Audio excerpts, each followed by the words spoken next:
പഠിച്ചു. ഓക്കെ, തുടങ്ങാം അപ്പോ. Okay,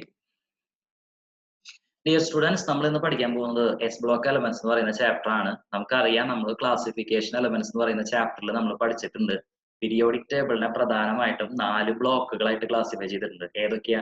S block, P block, D and F block elements എന്നിങ്ങനെ 4 ബ്ലോക്കുകളായിട്ടാണ് നമ്മൾ ക്ലാസിഫൈ ചെയ്തിട്ടുള്ളത്.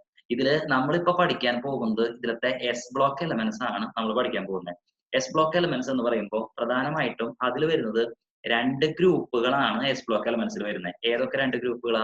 ഒന്ന് alkali metals, 2 alkaline earth metals. ഇങ്ങനെ 2 ഗ്രൂപ്പുകളാണ് വരുന്നത്. ഓക്കെ, ഈ ആൽക്കലി മെറ്റൽസിൽ വരുന്ന എലമെന്റ്സ് ഏതൊക്കെയാ? Lithium, sodium, potassium, rubidium, caesium and francium. Okay, ഈ എലമെന്റ്സ് ഒക്കെയാണ് ആൽക്കലി മെറ്റൽസിൽ വരുന്നത്. ഇനി alkaline earth metals. Alkaline earth metals എന്ന് പറയുമ്പോൾ ഏതൊക്കെയാ? Beryllium, magnesium, calcium, strontium, barium, radium. Okay, ഈ എലമെന്റ്സ് ഒക്കെയാണ് ആൽക്കലൈൻ എർത്ത് മെറ്റൽസ്.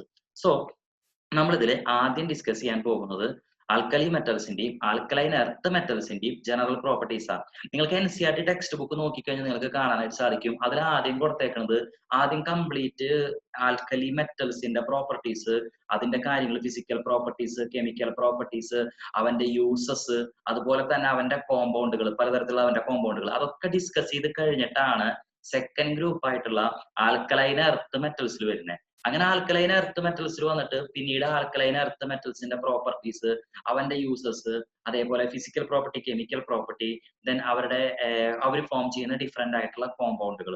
അങ്ങനെയാണ് നമുക്ക് ഈ ചാപ്റ്റർ പോകുന്നത്. പക്ഷെ നമ്മൾ ഇതിന് ചെറിയൊരു വാരിയേഷൻ വരുത്തുകയാണ്. അതിന്റെ നമുക്ക് ഓരോന്ന് നോക്കുമ്പോഴുള്ള ആ ഒരു കുഞ്ഞൊരു ബോറടി നമ്മൾ ഒഴിവാക്കുന്നതിന് വേണ്ടിയിട്ട് നമ്മൾ ആൽക്കലി മെറ്റലും ആൽക്കലൈൻ എർത്ത് മെറ്റലും നമ്മൾ സമാന്തരമായിട്ട് കൊണ്ടുപോവാണ്. രണ്ടും ഒരുമിച്ച് നമുക്ക് അങ്ങോട്ടൊന്ന് പഠിച്ചു പോവാം. ആൽക്കലി മെറ്റലും ആൽക്കലൈൻ എർത്ത് മെറ്റലും ഒരുമിച്ച് നമ്മൾ കൊണ്ടുപോകുന്നു. ഓക്കെ, അപ്പൊ ഇതില് നമ്മൾ ഏറ്റവും ആദ്യം നോക്കാൻ പോകുന്നത് ഗ്രൂപ്പ് 1 എലമെന്റ്സ് ആണ്. ഒന്നാമത്തെ group elements, first group elements. First group എലമെന്റ്സിനെ നമ്മൾ പൊതുവായിട്ട് വിളിക്കുന്ന പേരാണ് ആൽക്കലി മെറ്റൽസ്. ഫസ്റ്റ് ഗ്രൂപ്പ് എലമെന്റ്സിനെ പൊതുവായിട്ട് നമ്മൾ വിളിക്കുന്ന പേരാണ് ആൽക്കലി മെറ്റൽസ്. ഓക്കെ, അപ്പൊ അങ്ങനെ വിളിക്കണമെങ്കിൽ അതിനൊരു കാരണം ഉണ്ടായിരിക്കുമല്ലോ. ആൽക്കലി മെറ്റൽ എന്ന് വിളിക്കണമെങ്കിൽ ആ ആൽക്കലി മെറ്റൽ എന്ന് വിളിക്കുന്നതിന്റെ കാരണം ഈ ഫസ്റ്റ് ഗ്രൂപ്പ് എലമെന്റ്സ് നിങ്ങൾ വാട്ടറിൽ ഡിസോൾവ് ചെയ്യുകയാണെങ്കിൽ, ഓക്കെ, റിയാക്ഷൻ വിത്ത് വാട്ടറുമായിട്ട് റിയാക്ട് ചെയ്താൽ അവിടെ ഫോം ചെയ്യുന്നത് അവരുടെ ഹൈഡ്രോക്സൈഡുകളാണ്. ഹൈഡ്രോക്സൈഡുകൾ, ഇവരുടെ ഈ ഹൈഡ്രോക്സൈഡുകൾക്ക് ആൽക്കലൈൻ നേച്ചർ ഉണ്ട്. ഫോർ എക്സാമ്പിൾ, നിങ്ങൾ ഇവിടെ നോക്കുക, നിങ്ങൾ സോഡിയം, ഓക്കെ, സോഡിയം വാട്ടറുമായിട്ട് റിയാക്ട് ചെയ്യുന്നു. 2Na plus 2H2O gives 2NaOH plus H2 എന്നാണ് വരുന്നത്. അപ്പൊ സോഡിയം വാട്ടറുമായിട്ട് റിയാക്ട് ചെയ്യുകയാണെങ്കിൽ അവിടെ ഫോം ചെയ്യുന്നത് സോഡിയം ഹൈഡ്രോക്സൈഡ് പ്ലസ് ഹൈഡ്രജൻ ആണ്. ഇതിലത്തെ ഈ സോഡിയം ഹൈഡ്രോക്സൈഡിന്റെ പ്രത്യേകത, സോഡിയം ഹൈഡ്രോക്സൈഡ് എന്ന് പറയുന്നത് സ്ട്രോങ്ങസ്റ്റ് ആയിട്ടുള്ള ഒരു ആൽക്കലിയാണ്.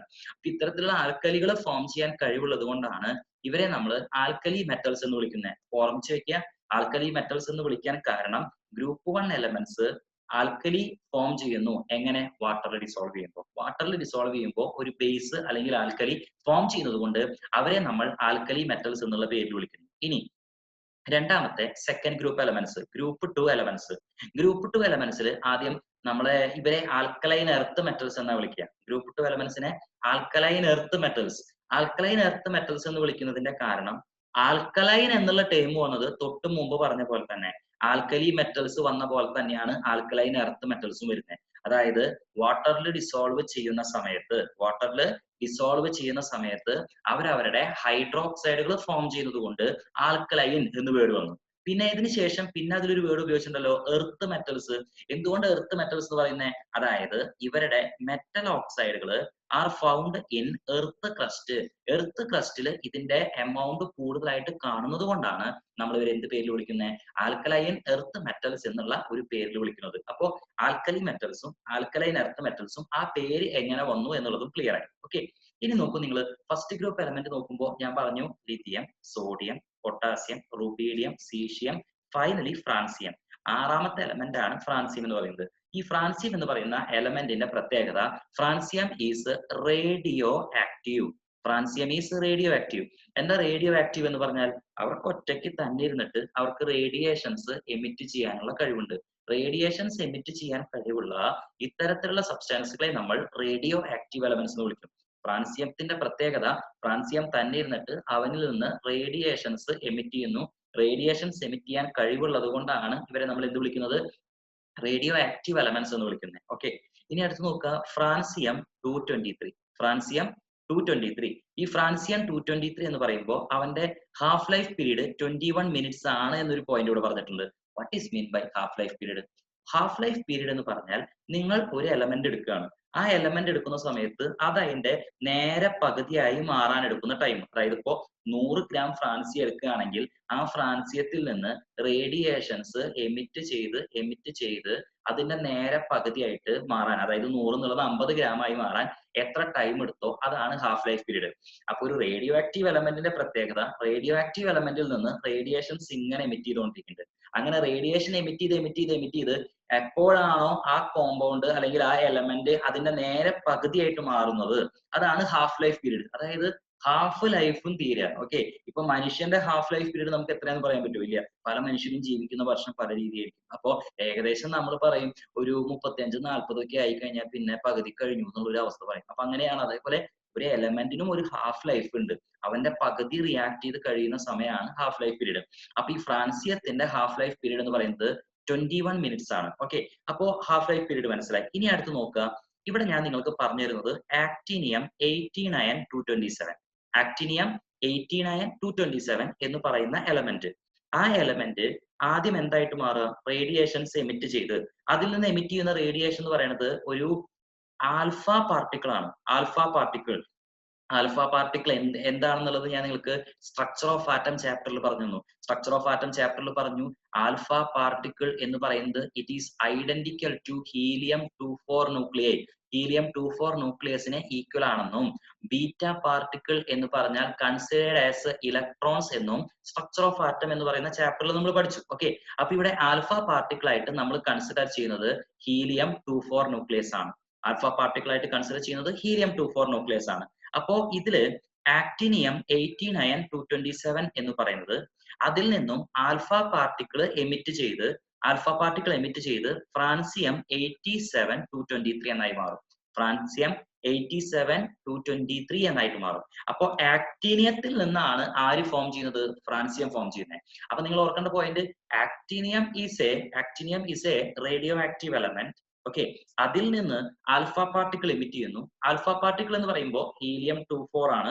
ഹീലിയം 24 എമിറ്റ് ചെയ്യുമ്പോൾ ഹീലിയം 24 എന്ന് പറയുമ്പോൾ അവിടെ ആറ്റോമിക് നമ്പർ 2ഉം മാസ് നമ്പർ 4ഉം ആണ്. ഓക്കെ, ഹീലിയം 24 എന്ന് പറയുമ്പോൾ ആറ്റോമിക് നമ്പർ 2, മാസ് നമ്പർ 4. അപ്പോ ഇതിൽ നിന്ന് ആക്ടിനിയത്തിൽ നിന്ന് ആറ്റോമിക് നമ്പർ 2 കുറയും. ഓക്കെ, ആക്ടിനിയത്തിന്റെ ആറ്റോമിക് നമ്പർ എത്ര കുറയും, 2 കുറയും. നോക്കിക്കോളൂ, ഇവിടെ ആക്ടിനിയത്തിന്റെ ആറ്റോമിക് നമ്പർ എത്ര കിടക്കുന്നത്, 89 അല്ലേ. അപ്പോ 89 എന്ന് പറയുന്നതിൽ നിന്ന് 2 കുറഞ്ഞു കഴിഞ്ഞാൽ 87 ആയി മാറി. അപ്പൊ ഈ ഹീലിയം 24 എമിറ്റ് ചെയ്യുന്ന സമയത്ത് ആറ്റോമിക് നമ്പർ 2 കുറഞ്ഞു. ഇനി മാസ് നമ്പർ നോക്കൂ, മാസ് നമ്പർ ഇവിടെ 227 ആണ്. ആ 227ൽ നിന്ന് 4 കുറഞ്ഞു എന്ന് പറയുമ്പോൾ അവിടെ എത്ര വന്നു, 223 വന്നു. അങ്ങനെയാണ് ഫ്രാൻസിയം ഫോം ചെയ്യുന്നത്. അപ്പോ ഫ്രാൻസിയം 87223 എന്ന് പറയുന്ന ഒരു റേഡിയോ ആക്റ്റീവ് ആയിട്ടുള്ള മറ്റൊരു എലമെന്റ് ഫോം ചെയ്തു. ഇനി ഈ ഫ്രാൻസിയത്തിന്റെ പ്രത്യേകത എന്താ, ഫ്രാൻസിയത്തിൽ നിന്ന് വീണ്ടും റേഡിയേഷൻസ് എമിറ്റ് ചെയ്യുന്നുണ്ട്. ഞാൻ പറഞ്ഞു ഫ്രാൻസിയം റേഡിയോ ആക്റ്റീവ് എലമെന്റാ.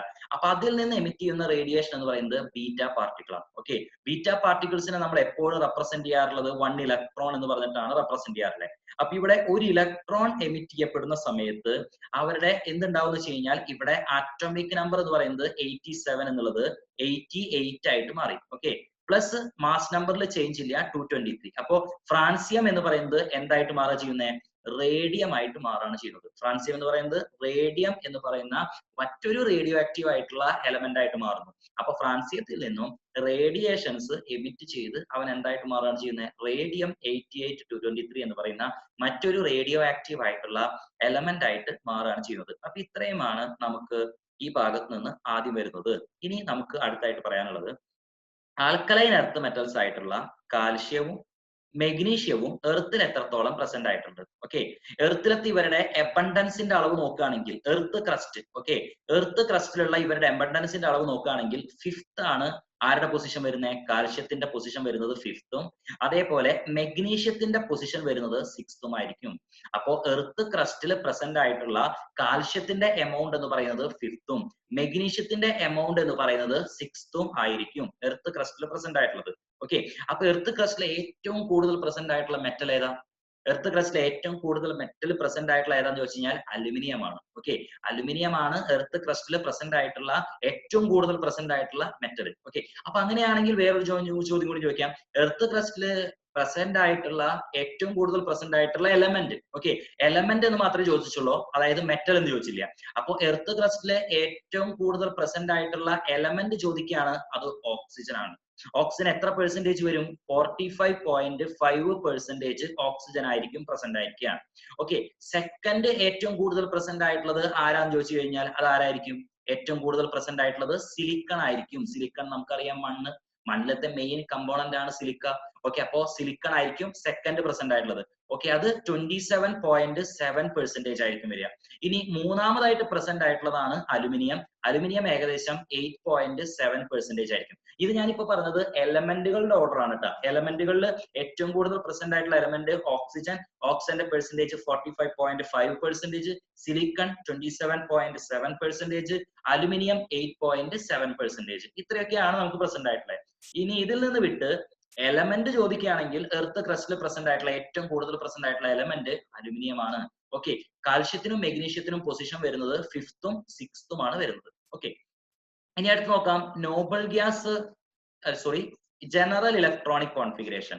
എന്താണ് ഇവരുടെ ജനറൽ ഇലക്ട്രോണിക് കോൺഫിഗറേഷൻ വരുന്നത്? ഓക്കെ, നോക്കൂ, ഫസ്റ്റ് ഗ്രൂപ്പ് എലമെന്റുകൾ നിങ്ങൾ കൺസിഡർ ചെയ്യാന്ന് വിചാരിക്കുക. ഫസ്റ്റ് ഗ്രൂപ്പ് എലമെന്റ് കൺസിഡർ ചെയ്യുമ്പോൾ ഇതിലത്തെ ഒന്നാമത്തെ എലമെന്റ് ആയിട്ടുള്ള ഹൈഡ്രജൻ എടുത്തു. ഹൈഡ്രജന്റെ കോൺഫിഗറേഷൻ വരുന്നത് 1s1 ആണ്.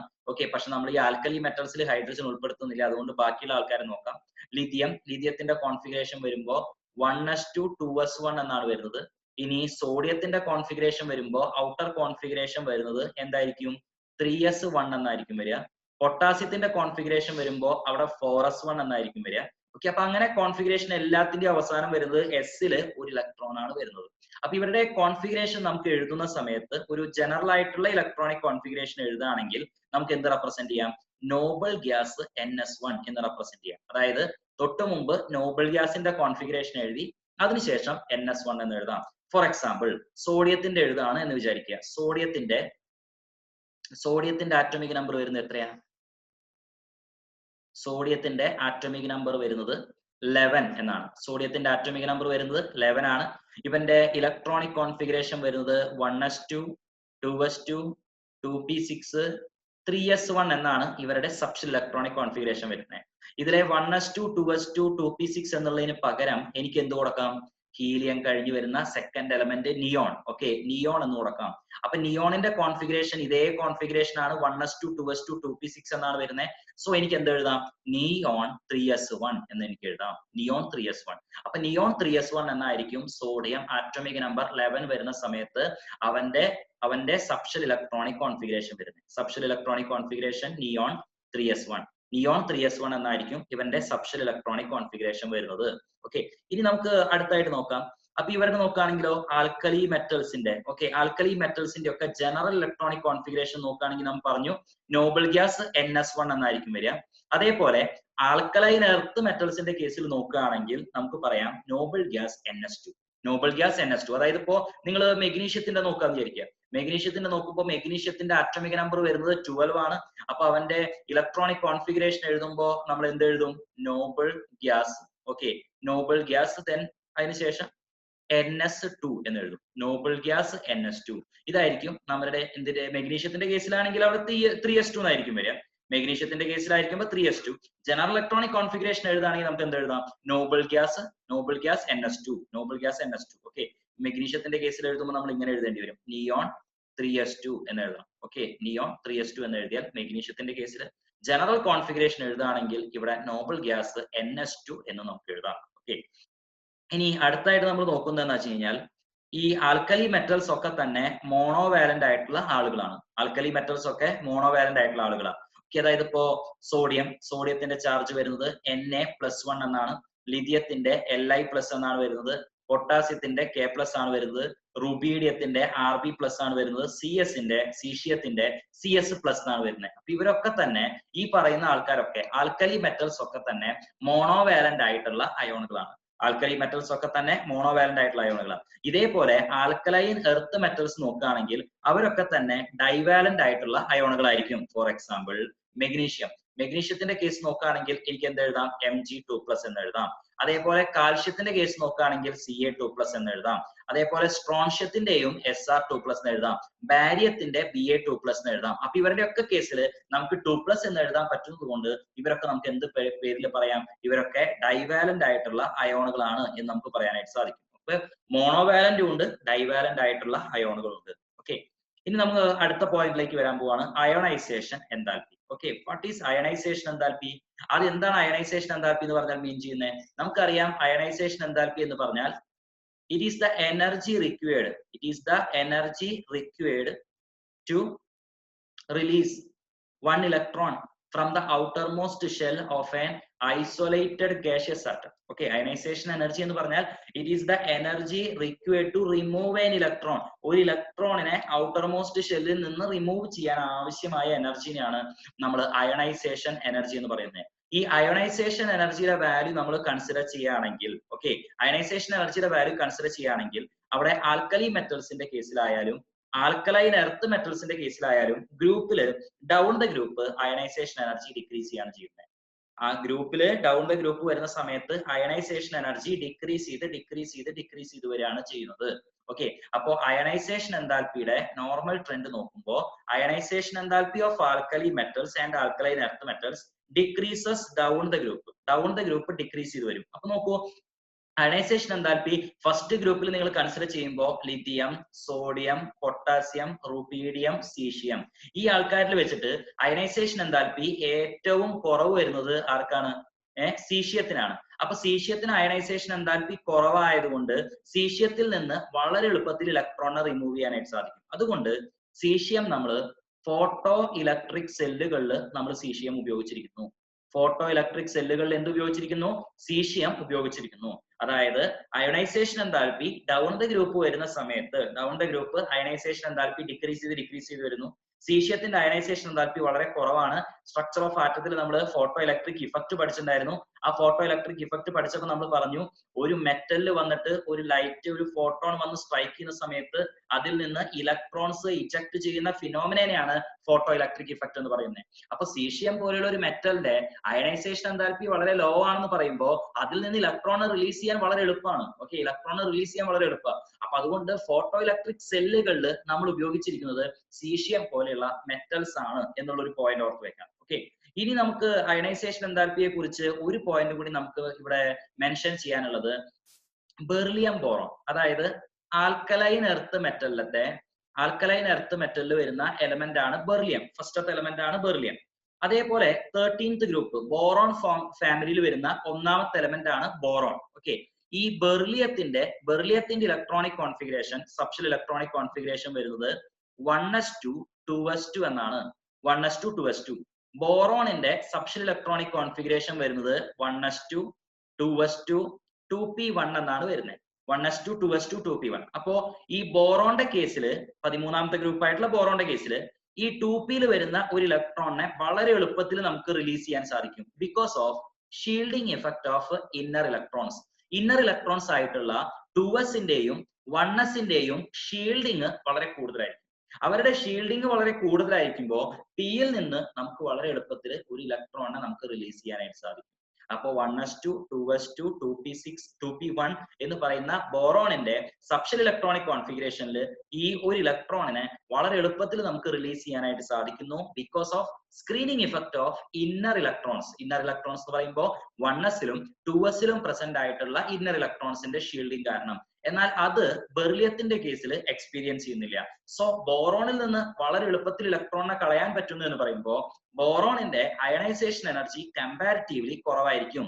ഏതുമായിട്ട് നോക്കുമ്പോൾ?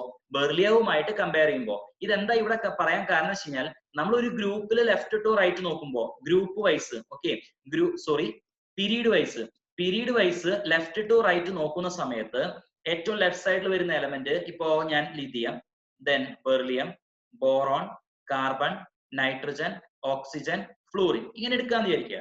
അങ്ങനെ എടുക്കുന്ന സമയത്ത് എന്താണെന്ന് വെച്ച് കഴിഞ്ഞാൽ ആക്ച്വലി ഒരു നോർമൽ ട്രെൻഡ് അനുസരിച്ച് left to right ionisation energy increase ചെയ്ത് വരേണ്ടതാണ്. അപ്പൊ ലിഥിയത്തിൽ നിന്ന് ബെർലിയത്തിലേക്ക് അയണൈസേഷൻ എനർജി ഇൻക്രീസ് ചെയ്യും, ബെർലിയത്തിൽ നിന്ന് ബോറോണിലേക്ക് അയണൈസേഷൻ എനർജി ഇൻക്രീസ് ചെയ്യേണ്ടതാണ്, പക്ഷെ ഇൻക്രീസ് ചെയ്യുന്നില്ല.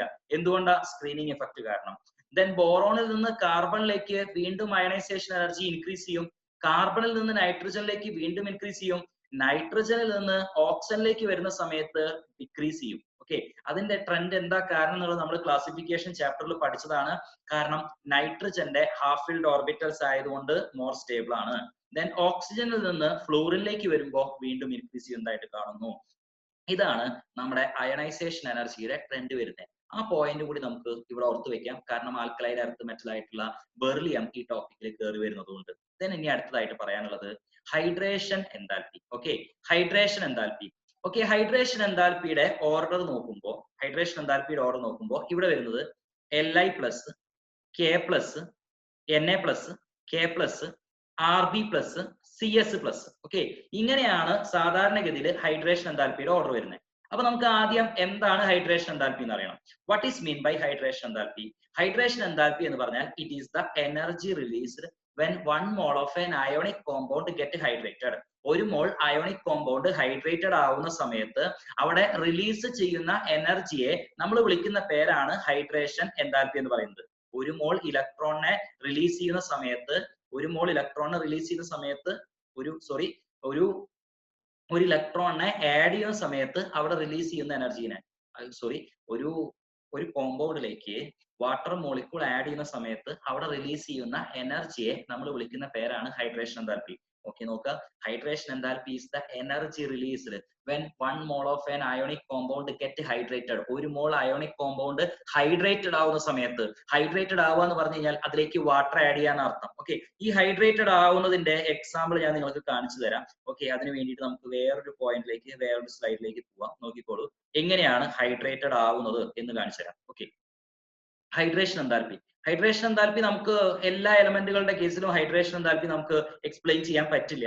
ചില അയോണിക് കോമ്പൗണ്ടുകളുടെ കേസിൽ മാത്രമേ ഈ ഹൈഡ്രേഷൻ എൻതാൽപ്പി എന്ന് പറയുന്നത് ഇത്ര വലിയൊരു ഫാക്ടർ ആയിട്ട് വരുള്ളൂ. അപ്പൊ അതുകൊണ്ട് നമുക്ക് ഹൈഡ്രേഷൻ എൻതാൽപ്പി ഒരു ഡീറ്റെയിൽ ആയിട്ട് നമുക്ക് മനസ്സിലാക്കേണ്ടതുണ്ട്. അപ്പൊ അതുകൊണ്ട് നമ്മൾ മറ്റൊരു സ്ലൈഡിൽ ഹൈഡ്രേഷൻ എൻതാൽപ്പിയുടെ ചില നോട്ട്സ് കൊടുത്തിട്ടുണ്ട്. ഓക്കെ, ആ പോയിന്റുകളിലേക്കും കൂടി ഒന്ന് കടന്നു ചെല്ലുകയാണ്.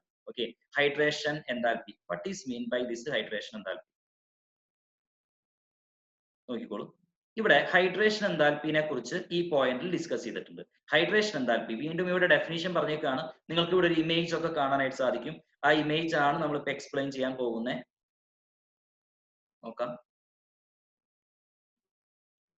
നോക്കിക്കോളൂ, ഇവിടെ കാണാം നമുക്ക് ഹൈഡ്രേഷൻ എൻതാൽപ്പിയുടെ ഡെഫിനിഷൻ. വൺസ് അഗൈൻ നിങ്ങളോട് പറഞ്ഞിരിക്കുകയാണ്. ഹൈഡ്രേഷൻ എൻതാൽപ്പി എന്ന് പറഞ്ഞാൽ it is the energy released when 1 mole of an ionic compound get hydrated. ഒരു മോൾ അയോണിക് കോമ്പൗണ്ട് ഹൈഡ്രേറ്റഡ് ആവുന്ന സമയത്ത് അവിടെ റിലീസ് ചെയ്യുന്ന എനർജിയെ വിളിക്കുന്ന പേരാണ് hydration enthalpy. For example, lithium chloride LiCl നമ്മൾ എഴുതുമ്പോൾ ലിഥിയം ക്ലോറൈഡ് LiCl.2H2O എന്നാണ് എഴുതുക. അപ്പൊ ഇവിടെ 2 വാട്ടർ മോളിക്യൂൾസ് ആണ് ഹൈഡ്രേറ്റഡ് ആയിരിക്കുന്നത്. ഇനി മെഗ്നീഷ്യം ക്ലോറൈഡിന്റെ കേസിൽ എഴുതുകയാണെങ്കിൽ MgCl2.8H2O എന്നായിരിക്കും എഴുതുക. ഇവിടെ 8 വാട്ടർ മോളിക്യൂൾസ് ആണ് ഹൈഡ്രേറ്റ് ചെയ്തിരിക്കുന്നത്. അപ്പോ ഹൈഡ്രേറ്റഡ് ആയിട്ടുള്ള വാട്ടർ മോളിക്യൂൾസിന്റെ എണ്ണം ഓരോ കേസിലും ഓരോ പോലെ വരുന്നത്. എല്ലാവരുടെ കേസിലും ഒരേപോലെ അല്ല വരുന്നത്. അപ്പോ കൂടുതൽ വാട്ടർ മോളിക്യൂൾസിനെ അക്കോമഡേറ്റ് ചെയ്യുന്ന ആൾക്കാരാണെങ്കിൽ അവരുടെ ഹൈഡ്രേഷൻ കൂടുതലാണെന്ന് നമുക്ക് പറയാം. ഓക്കെ, അപ്പോൾ ഹൈഡ്രേഷൻ എൻതാൽപ്പി എന്ന് പറഞ്ഞാൽ it is the energy released when 1 mole of an ionic compound hydrated. അതായത് ഇപ്പോ ഒരു മോൾ ലിഥിയം ക്ലോറൈഡ് ഹൈഡ്രേറ്റഡ് ആവുന്ന സമയത്ത് അവിടെ എത്രത്തോളം എനർജി റിലീസ് ചെയ്യുന്നുണ്ട് എന്നുള്ളതാണ് അവിടുത്തെ ഹൈഡ്രേഷൻ എൻതാൽപ്പി എന്നതുകൊണ്ട് മീൻ ചെയ്യുന്നത്. ഓക്കെ, അപ്പൊ അതാണ് ഹൈഡ്രേഷൻ എൻതാൽപ്പി എന്ന് പറഞ്ഞാൽ മീൻ ചെയ്യുന്നത്.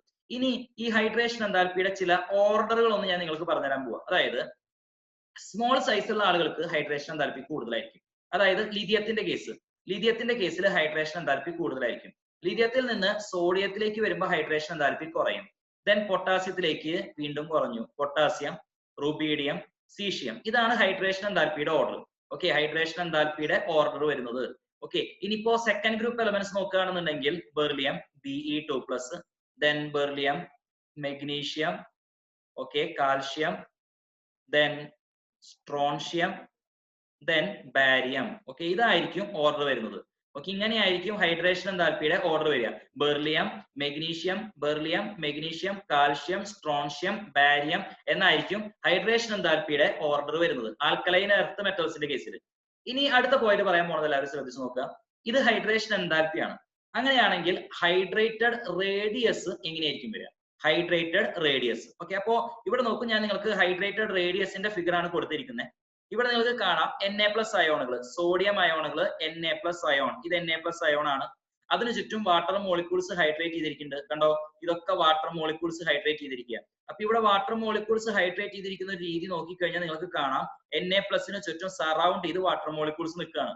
ഇങ്ങനെ വാട്ടർ മോളിക്യൂൾസ് മുഴുവൻ ഇതിന് ചുറ്റും സറൗണ്ട് ചെയ്ത് നിൽക്കുക. അപ്പോ സ്വാഭാവികമായിട്ടും Na+ന് ചുറ്റുമായിട്ട് ഈ വാട്ടർ മോളിക്യൂൾസ് സറൗണ്ട് ചെയ്ത് നിൽക്കുമ്പോൾ ഇത്രയും അയോണിക് റേഡിയസ് ഉള്ള Na+ന്റെ റേഡിയസ് എന്ന് പറയുന്നത് ഇത്രയായി മാറും. ഓക്കെ, നേരത്തെ മുമ്പ് അയോണിക് റേഡിയസ് എന്ന് പറഞ്ഞിട്ട് ഇത്രേ ഉണ്ടായിരുന്നുള്ളൂ. ആ അയോണിക് റേഡിയസ് അവന്റെ ചേഞ്ച് ചെയ്തിട്ട് ഇത്രയായിട്ട് മാറും. അപ്പൊ അവന്റെ പേര് അയോണിക് റേഡിയസ് എന്നുള്ള പേര് തന്നെ മാറിയിട്ട് പിന്നെ എന്തായി മാറി? ഹൈഡ്രേറ്റഡ് റേഡിയസ് ആയി മാറി.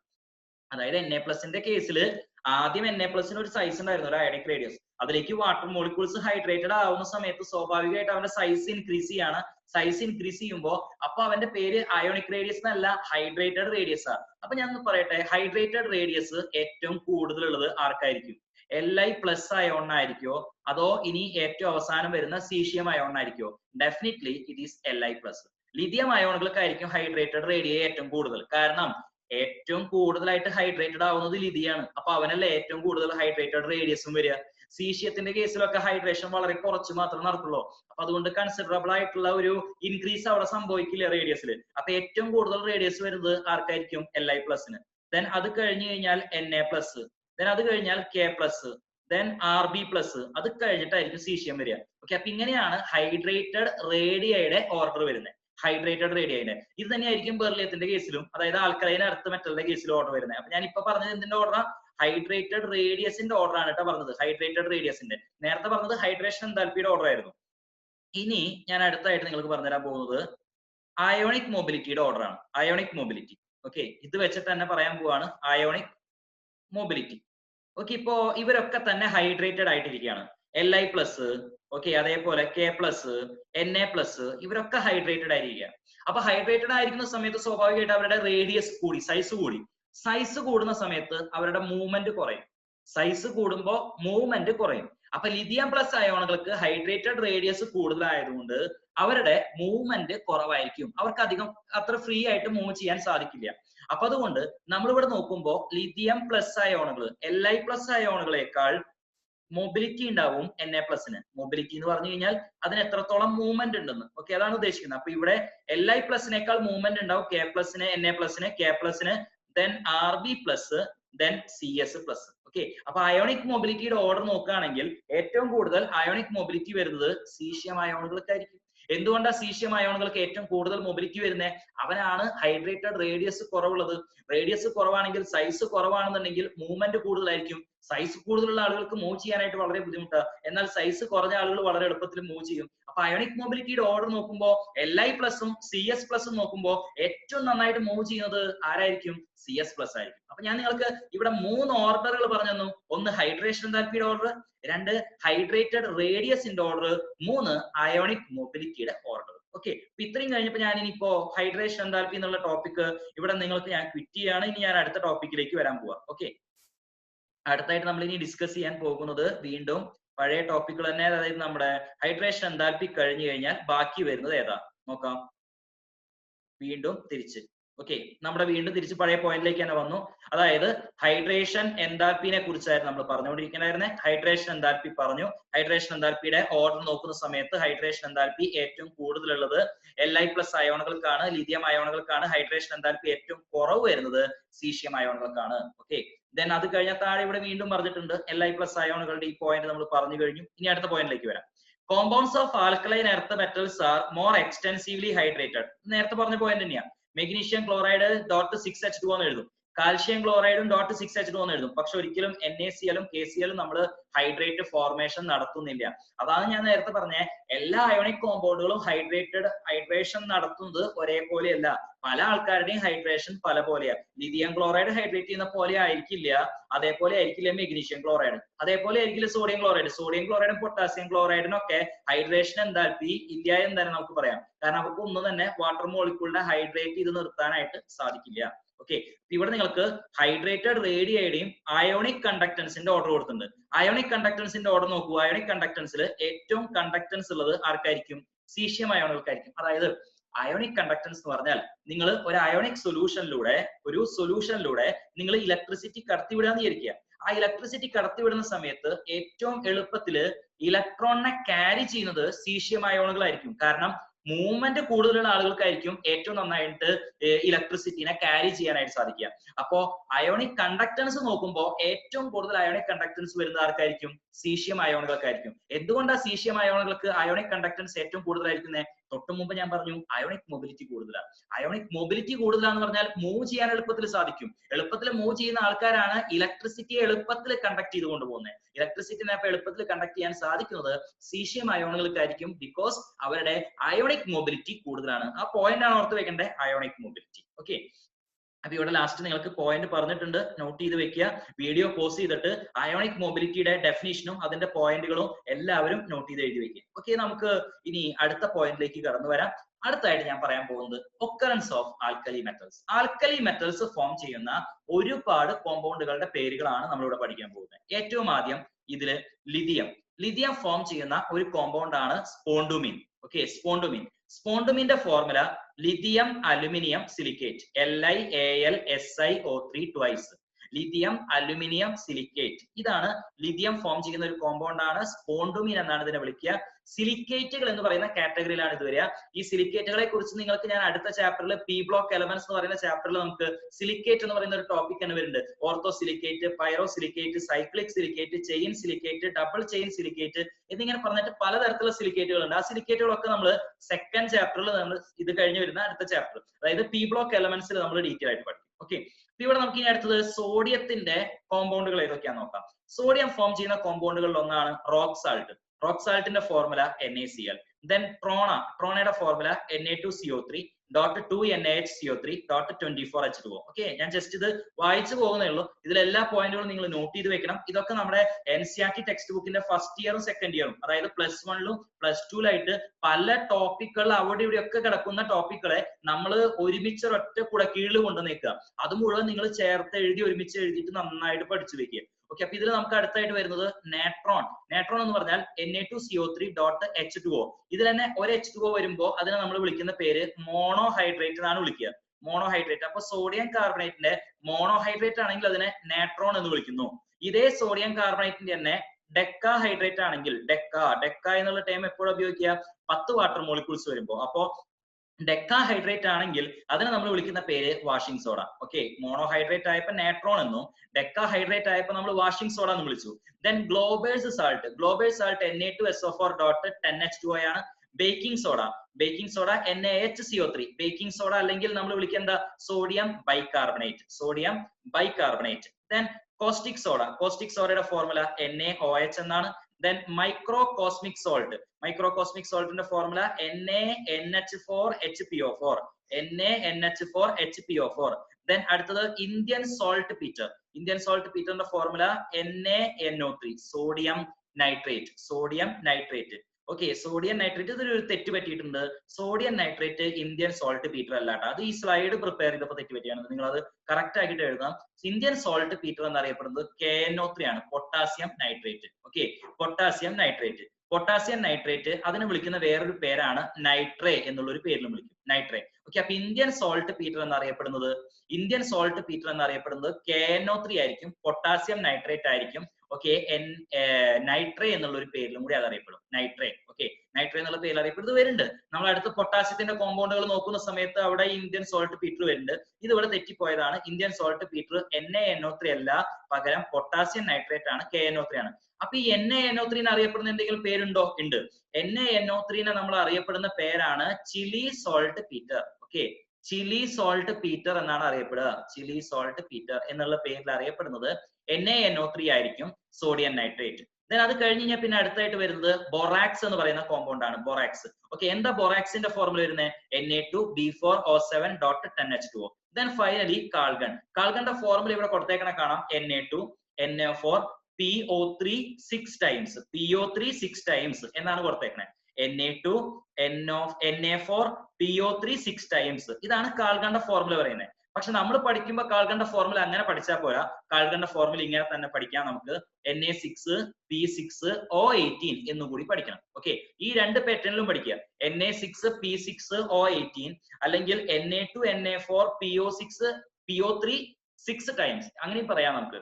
ഇത് രണ്ടും കാൾഗൺ തന്നെയാണ്. ഈ കാൾഗണിനെ കുറിച്ച് നമ്മൾ പഠിക്കാൻ പോകുന്നത് ഇതിന് തൊട്ട് മുമ്പത്തെ ചാപ്റ്റർ, എസ് ബ്ലോക്കിന് തൊട്ട് മുമ്പത്തെ ചാപ്റ്റർ ഹൈഡ്രജൻ എന്ന് പറഞ്ഞ ചാപ്റ്റർ ഉണ്ട്. ആ ഹൈഡ്രജൻ ചാപ്റ്ററിലാണ് നമ്മൾ ഈ കാൾഗണിന്റെ ഫോർമുലയും അതിന്റെ മറ്റ് ഡീറ്റെയിൽസും ഒക്കെ നമ്മൾ പഠിക്കാൻ പോകുന്നത്. ഓക്കെ, ഇനി നമുക്ക് അടുത്തതിലേക്ക് വരാം.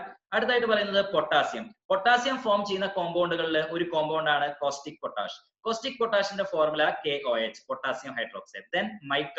മൈക്കയുടെ ഫോർമുല K2O Al2O3.6SiO2.2H2O. ദെൻ അടുത്തത് നെസ്ലേഴ്സ് റിയാജന്റ്. നെസ്ലേഴ്സ് റിയാജന്റ് എന്നറിയപ്പെടുന്നത് K2HgI4 ആൻഡ് KOH. അതായത് പൊട്ടാസ്യം മെർക്കുറിക് അയഡൈറ്റ് എന്ന് പറഞ്ഞിട്ടുള്ള കോമ്പൗണ്ട് K2HgI4ഉം ദെൻ അതേപോലെ KOHും പൊട്ടാസ്യം ഹൈഡ്രോക്സൈഡും രണ്ടും കൂടി ചേർന്നതാണ് നെസ്ലേഴ്സ് റിയാജന്റ്.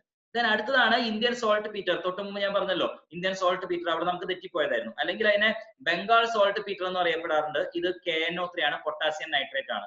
പൊട്ടാസ്യം നൈട്രേറ്റ് അറിയപ്പെടുന്ന മറ്റൊരു പേര് പറഞ്ഞു, നൈട്രേ എന്നുള്ള പേരിലാണ് പൊട്ടാസ്യം നൈട്രേറ്റ് അറിയപ്പെടുക. ദെൻ അടുത്തത് പേൾ ആഷ്. പേൾ ആഷിനെ വിളിക്കുന്ന പേരാണ് പൊട്ടാഷ്. ഓക്കെ, പൊട്ടാഷ് എന്നുള്ള ഒരു പേരിലും കൂടി അറിയപ്പെടും K2CO3, പൊട്ടാസ്യം കാർബണേറ്റ്. ദെൻ അടുത്തത് സിൽവൈൻ. സിൽവൈന്റെ formula KCl, potassium chloride. Then feldspar. Feldspar എന്ന് പറയുന്നത് ഒരു സിലിക്കേറ്റ് ആണ്. നമ്മൾ പറഞ്ഞു പി ബ്ലോക്ക് എലമെന്റ്സിൽ സിലിക്കേറ്റ് എന്ന് പറയുന്ന ടോപ്പിക് വരുമ്പോൾ ഫെൽഡസ്പാർ ഒക്കെ അവിടെ നമ്മൾ വീണ്ടും പഠിക്കും. Potassium aluminium silicate KAlSi3O8. KAlSi3O8. Then potash alum. Potash ആലത്തിന്റെ ഫോർമുല K2SO4.Al2SO4.24H2O. ഈ കോമ്പൗണ്ടിനെയാണ് നമ്മൾ എന്ത് പേരിൽ വിളിക്കുന്നത്? പൊട്ടാഷ് ആലം എന്നുള്ള പേരിൽ അറിയപ്പെടുന്നത്, പൊട്ടാഷ് ആലം. ഓക്കെ, ഈ ആലത്തെ കുറിച്ച് കുറച്ച് കാര്യങ്ങൾ പറഞ്ഞിട്ട് നമുക്ക് അടുത്ത ടോപ്പിക്കിലേക്ക് പോവാം. ഈ ആലം എന്ന് പറഞ്ഞാൽ വളരെ ഇമ്പോർട്ടന്റ് ആയിട്ടുള്ള ഒരു കോമ്പൗണ്ട് ആണ്. ആലം സാധാരണ നമ്മൾ ഉപയോഗിക്കാറുള്ളത് വാട്ടർ പ്യൂരിഫിക്കേഷന് വേണ്ടിയിട്ടാണ് ആലം നമ്മൾ ഉപയോഗിക്കാറുള്ളത്. ഓക്കെ, വാട്ടർ പ്യൂരിഫിക്കേഷന് വേണ്ടിയിട്ട് ആലം ഉപയോഗിക്കാറുണ്ട്. പിന്നെ അതേപോലെ തന്നെ മോർഡന്റ് ആയിട്ട് ഉപയോഗിക്കാറുണ്ട്. Mordant in dye industry. Okay, dye ചായങ്ങളൊക്കെ നിർമ്മിക്കുന്ന സമയത്ത് അവിടെ മോർഡന്റ് ആയിട്ട് ഉപയോഗിക്കും. മോർഡന്റ് എന്ന് പറഞ്ഞാൽ എന്താ? മോർഡന്റ് എന്ന് പറഞ്ഞു കഴിഞ്ഞാൽ ഈ ചായങ്ങളൊക്കെ ഒരു സർഫസിൽ പറ്റിപ്പിടിച്ചിരിക്കാൻ വേണ്ടിയിട്ട് അതിന്റെ ആ ഒരു വെറ്റബിൾ പ്രോപ്പർട്ടി ഉണ്ടല്ലോ, ഒട്ടിപ്പിടിച്ചിരിക്കാനുള്ള ഒരു പ്രോപ്പർട്ടി, ആ പ്രോപ്പർട്ടി വരുത്താൻ വേണ്ടിയിട്ട് നമ്മൾ ആഡ് ചെയ്യുന്ന സബ്സ്റ്റാൻസിനെയാണ് നമ്മൾ എന്ത് പേരിൽ വിളിക്കുക? മോർഡന്റ് എന്ന് വിളിക്കുക. Okay, Mordaunt. ഓക്കെ, അപ്പൊ ആലം സാധാരണ നമ്മൾ വാട്ടർ പ്യൂരിഫിക്കേഷൻ ഉപയോഗിക്കും. അതേപോലെ തന്നെ mordant in dye industry. Dye ഇൻഡസ്ട്രിയിൽ നമ്മൾ മോർഡന്റ് ആയിട്ടും ഉപയോഗിക്കും. ഓക്കെ, അപ്പൊ ഇതാണ് ആലത്തിന്റെ പ്രധാനപ്പെട്ട ഒരു പ്രത്യേകത വരുന്നത്. ഇനി ആലം എന്ന് പറഞ്ഞാൽ പൊട്ടാഷാലം മാത്രമാണോ ഉള്ളത്? അല്ല, ആലം പൊട്ടാഷാലം മാത്രമല്ല, അതേപോലെ ഡിഫറെന്റ് ആയിട്ടുള്ള ആലങ്ങളുണ്ട്. ഓക്കെ, പൊട്ടാഷാലത്തിന്റെ ഫോർമുല നിങ്ങൾ കണ്ടു, K2SO4 Al2SO4.24H2O എന്നായിരുന്നു ഫോർമുല. ഈ ഫോർമുലയിൽ നിങ്ങൾ ഒരു കാര്യം കൂടി ശ്രദ്ധിച്ചു നോക്കുക. ഇവിടെ K2SO4.Al2SO4 എന്ന് പറയുമ്പോൾ ആദ്യം വരുന്നത് പൊട്ടാസ്യം K+1 അയോൺ ആണ്. ഓക്കെ, പൊട്ടാസ്യത്തിന്റെ ചാർജ് എന്താ വരുന്നത്? +1 എന്നാണ് വരുന്നത്. അതേപോലെ തന്നെ അലുമിനിയത്തിന്റെ ചാർജ് എന്തായിരിക്കും? അലുമിനിയത്തിന്റെ ചാർജ് വരുന്നത് +3 ആയിരിക്കും. അപ്പോ പൊട്ടാസ്യത്തിന്റെ ചാർജ് വരുന്നത് +1ഉം അലുമിനിയത്തിന്റെ ചാർജ് വരുന്നത് +3. ഓക്കെ, ഇനി ഞാൻ അടുത്തൊരു ആലം കാണിച്ചു തരാം, ക്രോം ആലം. ക്രോം ആലം. ക്രോം ആലത്തിന്റെ ഫോർമുല വരുമ്പോൾ ഇങ്ങനെയാണ് വരിക, K2SO4.CR2SO4 എന്നാണ് വരുന്നത്. അപ്പൊ ഇതില് പൊട്ടാസ്യത്തിന്റെ ചാർജ് വരുന്നത് +1ഉം ക്രോമിയത്തിന്റെ ചാർജ് വരുന്നത് +3 ആണ്. അപ്പൊ ഒരുത്തന്റെ ചാർജ് +1ഉം മറ്റവന്റെ ചാർജ് വരുന്നത് എന്തായിരിക്കും? +3 എന്നായിരിക്കും. ഓക്കെ, ഇനി അടുത്ത് നോക്കട്ടെ, ക്രോമാലം കഴിഞ്ഞ് ഇനി വേറൊരു എക്സാമ്പിൾ കാണിച്ചു തരാം, അമോണിയം ആലം. ഓക്കെ, അമോണിയം ആലം. ഈ അമോണിയം ആലത്തില് ഇങ്ങനെയാണ് ഫോർമുല വരുന്നത്, NH4 twice SO4 dot Al2SO4 thrice dot 24H2O. ഇതാണ് അമോണിയം ആലത്തിന്റെ ഫോർമുല വരുന്നത്. ഇതില് NH4+1 ആണ്, പൊട്ടാസ്യം +1 ആണ്. ദെൻ അലുമിനിയത്തിന്റെ +3 ആണ്. അപ്പൊ നിങ്ങൾ നോക്കിയാൽ ഈ 3 എക്സാമ്പിളിലും ഒന്നാമത്തേല് പൊട്ടാഷ് ആലത്തിലെ പൊട്ടാസ്യത്തിന്റെ ചാർജ് +1, അലുമിനിയത്തിന്റെ ചാർജ് +3. അപ്പൊ ഒന്നാമത്തെ മെറ്റൽ അയോൺ എന്ന് പറയുന്നത് യൂണിവാലന്റ് ആണ്. യൂണിവാലന്റ് എന്ന് പറഞ്ഞാൽ എന്താ? വാലൻസി 1 വരുന്നത്. രണ്ടാമത്തെ എന്ന് പറയുന്നത് Al3+, അവന്റെ വാലൻസി 3 ആണ്. അപ്പൊ ഒരെണ്ണം യൂണിവാലന്റ് ആണ്, മറ്റേത് ട്രൈവാലന്റ് ആണ്. അതേപോലെ തന്നെയല്ലേ 3 കേസുകളിലും വരുന്നത്. അപ്പൊ ആലത്തിന് ഒരു പൊതുവായ ഫോർമാറ്റ് ഉണ്ട്. അതായത് ഫസ്റ്റത്തെ മെറ്റൽ അയോൺ എന്ന് പറയുന്നത് യൂണിവാലന്റ് ആയിരിക്കും, സെക്കൻഡ് മെറ്റൽ അയോൺ എന്ന് പറയുന്നത് ട്രൈവാലന്റ് ആയിരിക്കും. അത് ആലങ്ങളുടെ ഒക്കെ ഒരു ജനറൽ ആയിട്ടുള്ള ഒരു പ്രോപ്പർട്ടിയാണ്. അത് എപ്പോഴും മനസ്സിലോർത്ത് വെക്കുക. ആലത്തിന്റെ ഒക്കെ ഒരു ജനറൽ ആയിട്ടുള്ള പ്രോപ്പർട്ടി ഇങ്ങനെ തന്നെയായിരിക്കും വരിക. K2SO4 .Cr2SO4 എന്ന് വന്നപ്പോഴും ഇവിടെ +1 ഇവിടെ +3 എന്നായിരിക്കും വരുന്നത്. ഓക്കെ, അപ്പൊ ഇങ്ങനെയാണ് ആലത്തിന്റെ ഒക്കെ പൊതുവായ ഫോർമുല വരുന്നത്. ദെൻ അടുത്തത് ഏറ്റവും അവസാനം നിങ്ങൾക്ക് ഇവിടെ കാണാം കാർണലൈറ്റ്. കാർണലൈറ്റിന്റെ formula KCl.MgCl2.6H2O. ഓക്കെ, ഇനി അടുത്ത് നോക്കൂ ബെർലിയം. Okay, beryllium. ഈ ബെർലിയം എന്ന് പറയുമ്പോൾ ബെർലിയത്തിന്റെ ഫോർമുല വരുമ്പോൾ ബെറൈൽ, ഒന്നാമത്തെ കോമ്പൗണ്ട് ആണ് ബെറൈൽ. ബെറൈൽ എന്ന് പറയുമ്പോൾ അതിന്റെ ഫോർമുല വരുന്നത് ഇങ്ങനെയാണ്: 3BeO beryllium oxide .Al2O3.6SiO2. Then അടുത്തത് ഫീനസൈറ്റ്. ഫീനസൈറ്റിന്റെ ഫോർമുല Be2SiO4. ദെൻ ഇവിടെ വീണ്ടും കാർണലൈറ്റ് പറഞ്ഞിട്ടുണ്ട്. കാരണം കാർണലൈറ്റ് ഇവിടെ മെഗ്നീഷ്യത്തിന്റെ ആയിട്ടാണ് പറഞ്ഞിരിക്കുന്നത്, നേരത്തെ പൊട്ടാസ്യത്തിന്റെ ആയിട്ടാണ് പറഞ്ഞത്. KCl.MgCl2.6H2O. ദെൻ അടുത്ത ഫോർമുല ഡോളോമൈറ്റ്. ഡോളോമൈറ്റിന്റെ formula MgCO3.CaCO3. Then magnesite MgCO3. Then epsomite MgSO4.7H2O. Kieserite MgSO4.H2O. Then asbestos calcium magnesium silicate CaMg3SiO3 4 times. Then anhydronന്റെ formula MgClO4 twice. Then Sorel's cement, അല്ലെങ്കിൽ ഇതിനെ മെഗ്നീഷ്യ സിമന്റ് എന്ന് വിളിക്കും. സോറൽസ് സിമന്റ് അല്ലെങ്കിൽ magnesia cement formula MgCl2.5MgO.XH2O. Okay, MgCl2.5MgO.XH2O. Okay, ഇത്രയൊക്കെയാണ് formula വരുന്നത്. Then അടുത്ത അവസാനം നമ്മൾ ലാസ്റ്റ് പറയുന്നത് talc. Okay, ടാൽക്കിന്റെ formula 3MgO 4SiO2.H2O. അല്ലെങ്കിൽ നമുക്ക് ഇങ്ങനെയും പറയാം Mg2Si2O3 twice.MgOH twice. ഓക്കെ, ഇതൊക്കെയാണ് മെഗ്നീഷ്യം ഫോം ചെയ്യുന്ന വളരെ ഇമ്പോർട്ടന്റ് ആയിട്ടുള്ള ചില കോമ്പൗണ്ടുകൾ. ദെൻ അടുത്തത് കാൽഷ്യം ഫോം ചെയ്യുന്ന കോമ്പൗണ്ടുകൾ. കാൽഷ്യം ഫോം ചെയ്യുന്ന കോമ്പൗണ്ടുകളിൽ ഒരെണ്ണമാണ് ലൈംസ്റ്റോൺ. ലൈംസ്റ്റോണിന്റെ formula CaCO3 calcium carbonate. Then ഡോളോമൈറ്റിന്റെ ഫോർമുല MgCO3.CaCO3. ദെൻ ഫ്ലൂറോസ്പാറിന്റെ formula calcium fluoride CaF2. Then gypsum CaSO4.2H2O, that is gypsum. Then anhydrite is CaSO4 calcium sulfate. Then fluoroapatite is 3Ca3PO4 okay .CaF2 ഇങ്ങനെയാണ് വരുന്നത്. Okay, അപ്പൊ ഇവിടെ Ca3PO4 twice എന്നുണ്ട് കേട്ടോ. ഇവിടെ twice വിട്ടു പോയിട്ടുണ്ട്, അത് ആഡ് ചെയ്യണം. ഓക്കെ, 3Ca3PO4 twice എന്നായിരിക്കും ഫോർമുല വരിക. Okay, 3Ca3PO4 okay, Ca3PO4 twice എന്നായിരിക്കും ഫോർമുല വരിക. .CaF2. ഈ ഫ്ലൂറോ അപ്പറ്റൈറ്റ് എന്ന് പറയുന്നതിനെ കുറിച്ച് ഒരു കഥ പറഞ്ഞുതരാം. ഫ്ലൂറോ അപ്പറ്റൈറ്റ് എന്ന് പറയുന്നത് സാധാരണ നമ്മുടെ പല്ലൊക്കെ ഉണ്ടല്ലോ, ഈ പല്ലില് പ്രസന്റ് ആയേക്കണത് കാൽഷ്യം ഹൈഡ്രോക്സി അപ്പറ്റൈറ്റ് എന്ന് പറഞ്ഞൊരു കോമ്പൗണ്ട് ആണ്. നമ്മുടെ പല്ലില് പ്രസന്റ് ആയേക്കണ കോമ്പൗണ്ട് ആണ് കാൽഷ്യം ഹൈഡ്രോക്സി അപ്പറ്റൈറ്റ്. ഈ കാൽഷ്യം ഹൈഡ്രോക്സി അപ്പറ്റൈറ്റിന്റെ ഫോർമുല വരുന്നത് 3Ca3PO4 twice .CaOH twice എന്നാണ് വരിക. അതാണ് കാൽഷ്യം ഹൈഡ്രോക്സി അപ്പറ്റൈറ്റ്. ആ കാൽഷ്യം ഹൈഡ്രോക്സി അപ്പറ്റൈറ്റിലത്തെ ഇവിടത്തെ ഈ OH നെ റീപ്ലേസ് ചെയ്തിട്ട് പകരം എന്ത് വരിക ചെയ്യുന്നത്? ഫ്ലോറിൻ വരികയാണ് ചെയ്യുന്നത്. നോക്കൂ, അവിടെ ഫ്ലോറിൻ വന്നേക്കണേ Ca3PO4 twice .CaF2. അപ്പൊ ആ OH നെ റീപ്ലേസ് ചെയ്തിട്ട് പകരം അവിടെ ഫ്ലോറിൻ വരിക ചെയ്തേ. അങ്ങനെ ഫ്ലോറിൻ വരുമ്പോ അവനെ വിളിക്കുന്ന പേരാണ് ഫ്ലൂറോ അപ്പറ്റൈറ്റ്. ഈ ഡിസീസിനെ വിളിക്കുന്ന പേര് ഫ്ലൂറോസിസ് എന്നാണ്. കാരണം നമ്മുടെ പല്ലിന് ബലം കൊടുക്കുന്നത് ഞാൻ ഈ നേരത്തെ പറഞ്ഞ കോമ്പൗണ്ട് കാൽഷ്യം ഹൈഡ്രോക്സി അപ്പറ്റൈറ്റ്. ആ കാൽഷ്യം ഹൈഡ്രോക്സി അപ്പറ്റൈറ്റിലത്തെ ആ ഹൈഡ്രോക്സി ഗ്രൂപ്പിനെ അങ്ങോട്ട് എടുത്ത് കളഞ്ഞിട്ട് അവിടേക്ക് ഫ്ലൂറിൻ വരികയാണ് ചെയ്യുന്നത്. കാരണം നമ്മൾ കുടിക്കുന്ന വെള്ളത്തിലൊക്കെ ഡ്രിങ്കിങ് വാട്ടറിലൊക്കെ ഫ്ലൂറിന്റെ കണ്ടന്റ് കൂടുകയാണെങ്കിൽ അതിനകത്ത് ഹൈഡ്രോക്സൈഡിനെ റീപ്ലേസ് ചെയ്തിട്ട് പകരം അവിടേക്ക് ആര് കയറി വരും? ഫ്ലൂറിൻ കയറി വരും. അപ്പൊ ആ കോമ്പൗണ്ടിന്റെ പേര് കാൽഷ്യം ഹൈഡ്രോക്സി അപ്പറ്റൈറ്റ് എന്നുള്ളത് മാറിയിട്ട് എന്തായി മാറും? കാൽഷ്യം ഫ്ലൂറോ അപ്പറ്റൈറ്റ് എന്നായിട്ട് മാറും. Calcium fluoro apatite. ഓക്കെ, ഇങ്ങനെയാണ് ഈ കോമ്പൗണ്ട് വരുന്നത്. ദെൻ ഇനി അടുത്തത് next one strontium. Strontium form ചെയ്യുന്ന കോമ്പൗണ്ട് ആണ് സെലസ്റ്റൈറ്റ്. സെലസ്റ്റൈറ്റിന്റെ ഫോർമുല SrSO4. ദെൻ അടുത്തത് സ്ട്രോൺഷ്യാനൈറ്റിന്റെ ഫോർമുല SrCO3. ദെൻ അടുത്തത് baryte. Okay, baryte or heavy spar. Okay, baryte or heavy സ്പാറിന്റെ ഫോർമുല വരുന്നത് BaSO4. Barium sulphate BaSO4. Then അടുത്തത് വിതറൈറ്റ്. ഓക്കെ, വിതറൈറ്റിന്റെ ഫോർമുല വരുന്നത് BaCO3 barium carbonate, BaCO3 barium carbonate. Okay, then അടുത്തത് baryta water. Baryta വാട്ടറിന്റെ formula BaOH twice.